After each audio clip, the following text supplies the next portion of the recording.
All right, welcome back to a video. I know it's been a while since I've done one. I've kind of been getting into the whole streaming thing, but I am trying to get committed back to doing recordings and streamings all at once. If you wish to see the stream, I am Dinkman78 on Twitch. I'm also, Twitter is the same. If you wish to follow, I'd much appreciate it. So for the recording today, and in preparation for Grand Prix Omaha, which is in a couple of weeks, I'm deciding to do Blue Red Control and Standard today. So this list did very well at a Pro Tour. This past one, it went 8-2 in constructed. I've made a few tweaks to it after looking at the list. I don't really care for the 24 lands aspect, so I added a 25th. So it's just typical your blue red with your mixtures and everything. And so the spells aspect is where it's interesting. You only run 4 creatures in the deck, which is kind of similar to most control decks. The 4 Torrential Gear Hulks is kind of your win con.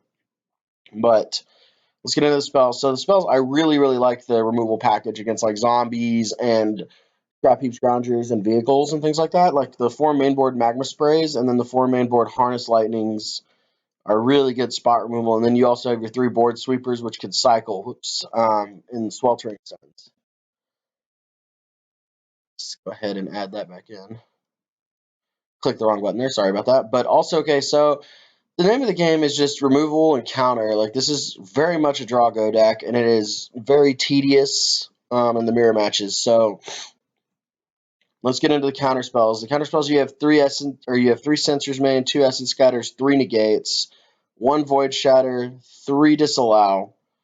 And so that gives you a grand total of 12 counter spells. That is a ton of counter spells for those who don't know. A lot of decks just run like 8 or 9, but this one just maximizes and goes for the gold on counter spells. Sorry about that. Okay. Anyway, so as far as like the card draw aspect, this has a lot more card draw than most typical decks. Like we have 4 Glimmer of Genius, 3 Hieroglyphic of Illumination, which can also cycle on turn 1.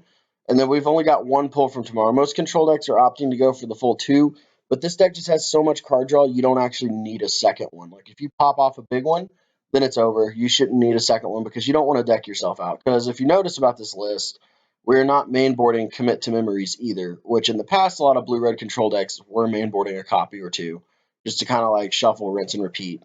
So that's the main board. So the sideboard, we've got, as I said, the 2 Commit to Memories in the sideboard, just for like the control matchups and stuff, the games that we feel like are going to go very, very long and we might need our resources back.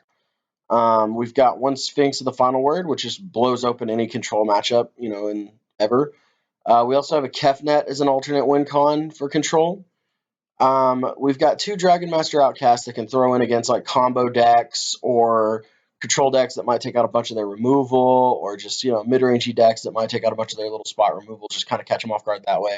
We've got a copy of it. We've got a 3rd copy of Essence Scatter for the more aggressive matchups. We've got a 4th copy of Negate, and we've also got a single copy of Ceremonious Rejection for Aetherworks Marvel matchups because let's face it, they are everywhere right now. And then we also have 3 Dispels in the sideboard as well, just kind of for the control mirror match as well. And so we also have another alternate win con in Dynavolt Tower. Dynavolt Tower is really good against Planeswalkers, so we'll probably bring this in against Mardu vehicles and things like that, just to kind of keep their Planeswalkers in check, which, post sideboard, they do bring in a bunch of them.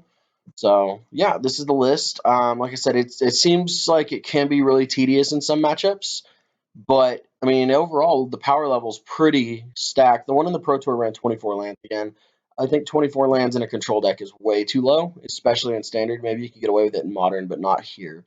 So, all right, let's run it through. Let's run it through a league and see how it goes.